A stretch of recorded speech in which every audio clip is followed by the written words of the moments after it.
Hello student, welcome to the YouTube channel of Sacred Heart School. अब हम लोग new lesson start करने जा रहे हैं, पॉलिनोमियल। क्लास 9 में आप लोगों ने पॉलिनोमियल के बारे में पढ़ा होगा कि पॉलिनोमियल क्या होता है, कोफिशिएंट्स क्या होते हैं, टर्म्स क्या होते हैं, कितने तरह के पॉलिनोमियल्स होते हैं, लाइक मोनोमियल, बाइनोमियल, ट्राइनोमियल, इस तरह से वो सब डिवाइड उसको बेसिस पे क्लासिफाई किया होगा। डिग्री ऑफ पॉलिनोमियल पढ़ा होगा, उसमें तो थोड़ा बहुत हम लोग रिवाइज कर लेते हैं। ठीक है, अब आते हैं हम लोग पॉलिनोमियल में। क्या होता है कि कोई भी अलजेब्रिक एक्सप्रेशन, ठीक, और उसका अगर जो एक्सपोनेंट होता है, ठीक, एक्सपोनेंट जो है वो नॉन नेगेटिव इंटीजर होना चाहिए। जैसे एग्जांपल लेते हैं हम लोग कि अगर हम लिख दें x square plus 2x plus 4, तो ये जो हमारा वेरिएबल यहाँ यूज हो रहा है, ठीक, तो वेरिएबल का जो एक्सपोनेंट है, जैसे यहाँ x वेरिएबल है, इसका एक्सपोनेंट जो है वो 2 है, ठीक, तो जो 2 है ये हमारा क्या, एक होल नंबर है, नॉन नेगेटिव इंटीजर है, ठीक। तो ये हमारा जो एक्सपोनेंट का जो वेरिएबल का जो पावर होता है, या जिसको हम लोग कहते हैं एक्सपोनेंट, वो हमारा नेगेटिव नंबर नहीं होना चाहिए, ना ही कोई फ्रैक्शन होना चाहिए। जैसे फॉर एग्जांपल अगर लिखा हुआ है root x plus x square, तो ये हमारा पॉलिनोमियल नहीं होगा, क्योंकि ये x जो है इसका पावर जो है रूट में आएगा। जैसे इसको हम लिख सकते हैं x टू द पावर 1/2, ठीक, तो ये हमारा क्या हो गया, नॉन नेगेटिव इंटीजर नहीं है ये, ठीक, ये फ्रैक्शन हो गया, तो ये हमारा पॉलिनोमियल नहीं कहलाएगा। ठीक, जैसे लिखा हुआ है, ऐसे लिखा हुआ है 1/x प्लस x, तो ये भी हमारा पॉलिनोमियल नहीं है, तो 1/x जो है ये 1/x को हम लिख सकते हैं x टू द पावर -1। अब यहाँ पे तुम देख सकते हो कि वेरिएबल का जो एक्सपोनेंट है वो माइनस में हो गया, और जबकि मैंने कहा है कि जो वेरिएबल का जो एक्सपोनेंट होता है वो नॉन नेगेटिव इंटीजर होना चाहिए, मीन 0 हो सकता है, 1 2 3 4 एंड सो ऑन। तो ये हमारा हो गया पॉलिनोमियल। ठीक, अब आते हैं हम लोग डिग्री ऑफ पॉलिनोमियल पे कि डिग्री ऑफ पॉलिनोमियल क्या होता है। तो पहले हम लोग बात करेंगे degree of polynomial in one variable. ठीक, वन वेरिएबल में लेते हैं। वन वेरिएबल का मतलब ये होता है कि कोई भी पॉलिनोमियल है तो उसका जो वेरिएबल हो रहा है, ठीक, उसमें सिर्फ एक ही वेरिएबल यूज हो रहा हो, उसको हम लोग कहते हैं वन वेरिएबल। जैसे x square plus 2x plus 1, इस पूरे में हम लोग देख सकते हैं कि टोटल 3 टर्म है, 1 2 और 3, 1 2 3। टर्म मतलब क्या होता है, जो प्लस और माइनस से अलग किया गया रहता है उसको हम लोग टर्म कहते हैं। तो यहाँ पे 3 टर्म है, 1 2 और ये 3। अब इसमें वेरिएबल कौन सा यूज हो रहा है, वेरिएबल मीन्स जो जिसकी वैल्यू फिक्स नहीं होती है। जैसे हम लोग जो अल्फाबेट यूज करते हैं ABCD या XYZ PQR, ये सब हमारे वेरिएबल्स होते हैं। तो यहाँ पर हम देख सकते हैं यहाँ पे x है, यहाँ भी x है, तो इसमें सिर्फ एक ही वेरिएबल यूज हुआ है, इसको हम लोग कहेंगे वन वेरिएबल बोलेंगे। तो अब आता है इसकी डिग्री क्या होगी। अब इसमें हम लोग वेरिएबल को देखते हैं, जो वेरिएबल यूज हो रहा है जैसा x। अब x का हम लोग एक्सपोनेंट देखेंगे, मीन इसका पावर, ठीक, तो x का यहाँ पे पावर कितना है, यहाँ पे x का पावर है यहाँ पे 2, यहाँ x का पावर है क्या है 1, यहाँ x का पावर 2 है, यहाँ पे x का पावर 1 है। ठीक है, अब देखेंगे दोनों में मैक्सिमम कौन सा है, तो ये मैक्सिमम कितना है 2, क्योंकि 1 जो है 2 से छोटा है, तो मैक्सिमम पावर कितना हो गया, तो इसकी जो डिग्री है वो 2 हो जाएगी। ठीक है, तो इस तरीके से हम लोग डिग्री पता करते हैं। फॉर एग्जांपल लिखा हुआ है x³ plus 3x square plus x plus 1, यहाँ इसका वेरिएबल का पावर कितना है 1, यहाँ पे कितना है 2, यहाँ पे कितना है 3, तो मैक्सिमम कितना है 3, तो इसकी डिग्री जो है वो 3 हो जाएगी। तो अगर सपोज कभी मान लो कि 2 वेरिएबल में आ जाए कुछ, अगर कुछ 2 वेरिएबल में लिखा हुआ है, सिलेबस में तो नहीं पूछेगा, बट अगर 2 वेरिएबल में लिखा हुआ है, सपोज लिखा हुआ है x square plus y square plus x square y plus x y plus 2। अब यहाँ 2 वेरिएबल हो गया है x और y, इसको हम लोग कहेंगे 2 वेरिएबल में। ये जो पॉलिनोमियल है ये 2 वेरिएबल में है। अगर इसका हम लोग को डिग्री पता करना हो तो हम लोग कैसे पता करेंगे, देखो अब इसका हैश पावर कितना है 2, इसका हैश पावर कितना है 2, इसका देते हैं x का 2 है, y का 1 है, तो दोनों मिला के कितना हो गया 3 हो गया। इसका 1 है, इसका 1 है, मिला कितना हो गया 2 हो गया, इसका कुछ नहीं, तो अगर 2 2 3 और 2, तो मैक्सिमम पावर कितना है 3, तो इसका जो डिग्री होगा वो हो जाएगा 3 हो जाएगा डिग्री। ठीक, इस तरह से हम लोग डिग्री को पता करते हैं। ठीक, अब उसके डिग्री के बाद हम लोग आते हैं कि अब जो हमारे पॉलिनोमियल्स होते हैं वो 2 बेसिस पे क्लासिफाई किए जाते हैं, on the basis of degree and on the basis of terms. जैसे अगर on the basis of degree on the basis of terms. जैसे मान लो कोई पॉलिनॉमियल है उससे सिर्फ एक ही टर्म है, उसको हम लोग बोलेंगे मोनोमियल। ठीक, लाइक एक्स हो गया, एक्स स्क्वायर हो गया, एक्स क्यूब हो गया, वाई स्क्वायर हो गया, एक्सेट्रा। यहाँ सिर्फ एक ही टर्म है ना, ये एक टर्म है, ये एक टर्म है, ये एक टर्म है, सिंगल टर्म होता है तो मोनोमियल। फिर आता है बाइनोमियल। बाइनोमियल में दो टर्म होते हैं, जैसे हो जाएगा x प्लस एक्स स्क्वायर, ये दो टर्म हो गया। ठीक, जैसे p प्लस क्यू, ये दो टर्म हो गए, तो इसको हम लोग बोलेंगे बाइनोमियल। फिर आता है ट्राइनोमियल। ट्राइनोमियल में तीन टर्म होते हैं, जैसे लिखा होगा x square plus 4x plus 2, है ना, 1 2 और 3 एक्सेट्रा। तो ये अगर तीन टर्म है तो इनको हम लोग बोलते हैं ट्राइनोमियल। अब आते हैं on the basis of degree. ठीक, अगर किसी कोई पॉलिनोमियल है उसकी डिग्री 0 है, 0 डिग्री, ठीक, अगर 0 डिग्री है, ठीक, तो 0 डिग्री को हम लोग कहते हैं कांस्टेंट पॉलिनोमियल।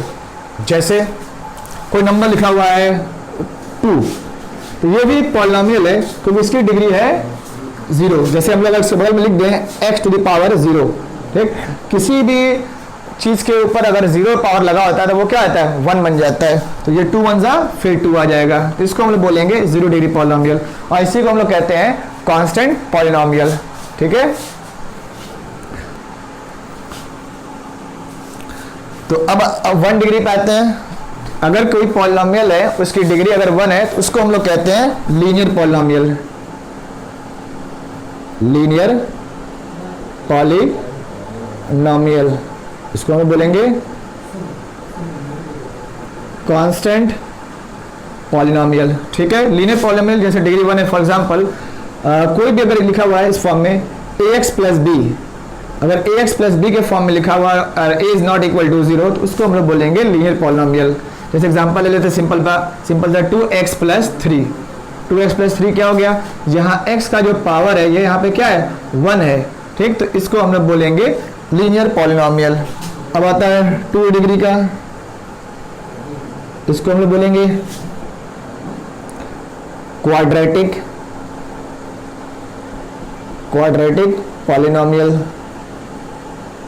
इसको बोलेंगे हम लोग क्वाड्रेटिक पॉलिनोमियल। मींस कोई अगर पॉलिनोमियल है उसकी डिग्री अगर 2 है तो उसको हम लोग बोलेंगे क्वाड्रेटिक पॉलिनोमियल। जैसे एग्जांपल लेते हैं एक्स स्क्वायर प्लस 4। ठीक, यहाँ पे और चलो एग्जांपल लेते हैं ए स्क्वायर प्लस 2। ठीक, या -2 लेते हैं। चलो, अब यहाँ पे जो वेरिएबल इसका पावर 2 है या यहाँ पे जो वेरिएबल इसका पावर 2 है, तो जब किसी वेरिएबल का अगर पावर जो होता है या एक्सपोनेंट जो होता है अगर 2 होता है तो उसको हम लोग बोलते हैं क्वाड्रेटिक पॉलिनोमियल। अब आते हैं डिग्री 3 पे, 3 डिग्री, इसको बोलते हैं हम लोग क्यूबिक पॉलिनोमियल। क्यूबिक पॉलिनोमियल में क्या होता है कि कोई पॉलिनोमियल जिसका हाईएस्ट पावर या हाईएस्ट एक्सपोनेंट होता है वो अगर 3 होता है तो उसको हम लोग कहते हैं cubic polynomial. Like x to the power 3 minus 8। ठीक, ये हमारा हो गया क्यूबिक पॉलिनोमियल। अब मान लो किसी की डिग्री 4 है, डिग्री 4, उसको हम बोलते हैं बाई क्वाड्रेटिक पॉलिनोमियल कहते हैं इसको हम लोग। ठीक, जैसे एग्जांपल लेते हैं x to the power 4 minus x cube plus 4x square plus 2x plus 3।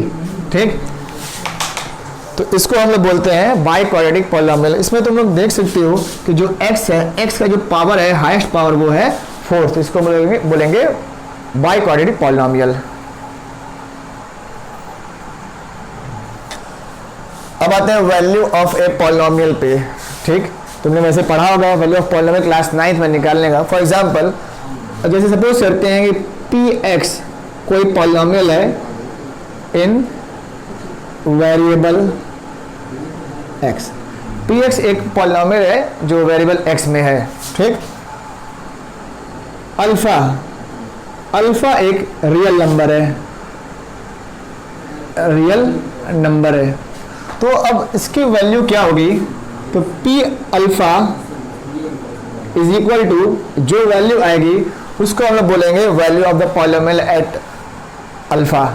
जैसे एग्जांपल लेते हैं हम लोग कि 2x square minus 3x plus 5 ये एक पॉलिनोमियल है इन वेरिएबल x, इसको हम मान लेंगे px। ठीक, अब इसकी वैल्यू निकालनी है 1 पे, ठीक, एट 1। तो 1 मतलब जैसे हमने यहाँ अल्फा बोला था, अब इस अल्फा की वैल्यू हम लोग मान लेते हैं कि 1 है। ठीक, अब इसकी वैल्यू रखेंगे हम लोग 1 रखेंगे, जहां जहां x है सबको रिप्लेस कर देंगे 1 से। 2 1 का स्क्वायर माइनस 3 इंटू 1 प्लस 5, तो अगर 2 1 का स्क्वायर 1 होगा, 2 1 जा 2 माइनस 3 प्लस 5, तो 5 plus 2 7, 7 minus 3 is equal to 4। इसको हम लोग बोलेंगे value of a polynomial at x is equal to 1। ये x इज इक्वल टू 1 में इसकी वैल्यू हो गई थी। ठीक, अब इसी तरह अगर हम लोग, अब इसके बाद अगला टॉपिक आता है कि zeros of a polynomial. Zeros of a polynomial क्या होता है?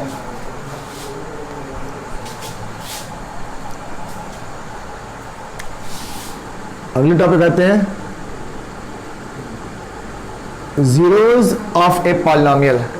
जैसे हम लोग मैंने कहा कि px जो है एक पॉलिनोमियल इन वेरिएबल x, और x कोई रियल नंबर है, और इसकी वैल्यू उसमें पुट करने पे अगर हमारा जो वैल्यू है अगर वो 0 आता है, अगर 0 आता है तो हम लोग कहेंगे कि जो अल्फा है वो इस px का जीरोस है। जैसे एग्जांपल लेते हैं हम लोग, px इज इक्वल टू, ये मैंने लिख दिया।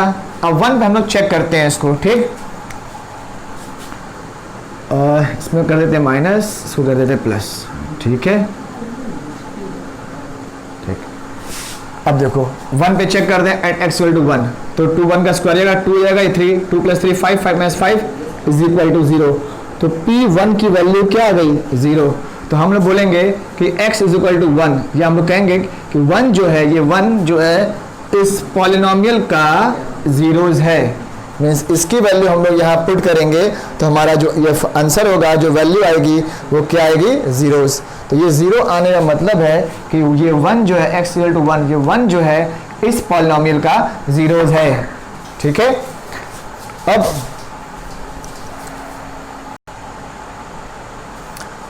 अब आते हैं हम लोग geometric meaning of the zeros of a polynomial पे।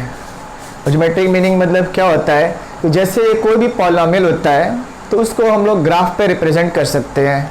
जैसे लीनियर पॉलिनोमियल होता है, अगर हम एक लीनियर पॉलिनोमियल जो होता है उसका स्टैंडर्ड फॉर्म होता है ax plus b, where a is not equal to 0। ठीक, ये स्टैंडर्ड फॉर्म होता है। अगर इसको हम लोग ग्राफिकली रिप्रेजेंट करते हैं तो ये जो एक स्ट्रेट लाइन बनेगी, और वो स्ट्रेट लाइन जो है हमारे ग्राफ को, जैसे हमारे ग्राफ है, ठीक है, ये y एक्सिस है, ये x एक्सिस है, तो इस x एक्सिस को किसी एक पॉइंट पे कट करके ये पास होती है। ठीक है, तो इसलिए अगर कोई लीनियर पॉलिनोमियल है उसके सिर्फ एक जीरोस होते हैं। अब आते हैं हम लोग क्वाड्रेटिक पॉलिनोमियल के लिए। क्वाड्रेटिक पॉलिनोमियल का जो स्टैंडर्ड फॉर्म होता है वो होता है ax square plus bx plus c, where a is not equal to 0। a जो है वो 0 नहीं होना चाहिए, बाकी ये जो है वो 0 हो सकता है। a is not equal to 0। जब इसका हम लोग ग्राफिकली रिप्रेजेंट करते हैं, ग्राफ पे ऊपर बनाते हैं हम लोग, ठीक, तो ये हो गया हमारा x एक्सिस, ये हो गया y एक्सिस। तो ये जो इसका जो लाइन, स्ट्रेट लाइन ही बनता है, इसमें क्या होता है, एक कर्व बनता है। उस कर्व को हम लोग कहते हैं पैराबोला। जैसे कर्व जो होता है वो हो सकता है कि ऐसा हो सकता है कर्व जो है बिल्कुल ऐसे चला जाए टच होके, हो सकता है कर्व बिल्कुल टच ही ना करे, ऐसे मूव कर जाए। तो इसमें 4 केसेस होते हैं। हो सकता है कर्व जो है इस पार्ट को कहीं 2 जगह कट करे, या इधर जो है 2 जगह कट कर दे, या सिर्फ एक जगह कट करे, या हो सकता है एक जगह भी ये कर्व टच होके पास ना हो। इसमें कंडीशन आपको ये देखना है कि जो भी लाइन है या जो भी कर्व है, ठीक, वो x एक्सिस को कट होना चाहिए, या x एक्सिस से टच हो रहा है तो उस पॉइंट जहां टच हो रहा है उस पॉइंट को हम लोग उसका जीरोस बोलते हैं। जैसे ये जो, अगर इस पैराबोला की बात करें तो ये इस पॉइंट पे और इस पॉइंट पे कट किया है तो इसके 2 जीरोस हो गए। ये पैराबोला की बात करें तो ये सिर्फ एक ही पॉइंट पे टच हुआ है, तो इस पैराबोला का जो भी इक्वेशन होगा, जैसे मान लो ये पॉलिनोमियल है, इसके 1 जीरोस होंगे। इस पैराबोला को अगर नोटिस करें तो ये पैराबोला जो है एक्स एक्सिस को कहीं कट नहीं कर रहा है, तो इसके जीरोस कितने होंगे 0, इसके 2 हो गए, इसके कितने हो गए 1 जीरोस। तो ऐसे बताते हैं। अगर हम लोग क्यूबिक पॉलिनोमियल लें, इसे a x cube plus b x square plus c x plus d, ठीक, where a is not equal to 0 और ए बी सी जो बी सी डी जो है सब रियल नंबर्स होते हैं। तो अगर इसकी बात करें हम लोग, तो ये जो अगर हम लोग ड्रॉ करेंगे कर्व, इसका जो कर्व बनेगा, ठीक, वो हो सकता है कि एक्स इस एक्स एक्सिस को 3 पॉइंट में कट करे, जैसे 1, 2 और ये 3, तो 3 जगह कट करता है, ठीक। तो ये हमारा क्या होता है क्यूबिक पॉलिनोमियल। इससे अगर हम लोग बाई क्वाड्रेटिक पे जाएं, जैसे जिसकी डिग्री 4 होती है, तो उसके हो सकता है कि वो उसको 4 जगह एक्स एक्सिस को कट करे। अब यहाँ इंपॉर्टेंट बात एक और ये होती है कि अगर हम लोग क्वाड्रेटिक की बात करें, क्यूबिक की बात करें और बाई क्वाड्रेटिक की बात करें सो ऑन, तो इनकी जो डिग्री होती है उतना ही उनके एटमोस्ट जीरोस होते हैं। जैसे कि क्वाड्रेटिक पॉलिनोमियल है, इसकी डिग्री कितनी होती है क्वाड्रेटिक की 2, तो जो उसका जो पूछ सकते हैं कि कितने जीरोस हो सकते हैं, तो इसके 0 भी हो सकते हैं, 1 हो सकता है, 2, हम लोग बोलते हैं एटमोस्ट 2 जीरोस। एटमोस्ट 2 जीरो का मतलब होता है कि एक क्वाड्रेटिक पॉलिनोमियल के, कोई भी क्वाड्रेटिक पॉलिनोमियल अगर इस फॉर्म में दिया है, उसका 1 जीरो हो सकता है, 2 जीरो हो सकता है, और हो सकता है उसका एक भी जीरो ना हो, लेकिन 2 से ज्यादा जीरोस कभी नहीं हो सकते हैं। उसी तरह अगर क्यूबिक पॉलिनोमियल की बात करें हम लोग, इसकी डिग्री कितनी है 3, तो इसके 3 एटमोस्ट 3 जीरोस हो सकते हैं, मतलब 3 से ऊपर जीरोस नहीं होंगे। 3 हो सकता है, 2 हो सकता है, 1 हो सकता है, और हो सकता है कि एक भी जीरो ना हो सकता है ये जो लाइन है, ठीक, किसी क्यूबिक पॉलिनोमियल की लाइन ऐसे पास हो रही है, चली गई, तो ये लाइन क्या है एक्स एक्सिस को कहीं कट नहीं कर रहा है, ऐसा हो सकता है। तो इस केस में हम लोग कहेंगे कि उस क्यूबिक पॉलिनोमियल के कोई जीरोस नहीं है, ठीक। अब हम लोग आते हैं एक्सरसाइज पे। एक्सरसाइज 2.1 में आपके जो क्वेश्चन दिए हुए हैं, जैसे पहला है एक लाइन बनी है जो एक्स एक्सिस से पैरेलल है, तो हम लोग कह सकते हैं कि उसके क्या है कि एक भी जीरोस नहीं है। दूसरे में हम लोग देख सकते हैं कि जो लाइन है, जो वो लाइन ऐसे जा रही है, वो एक्स एक्सिस को कट कर रही है एक पॉइंट पे, तो हम लोग कहेंगे उसके सिर्फ 1 जीरोस हैं।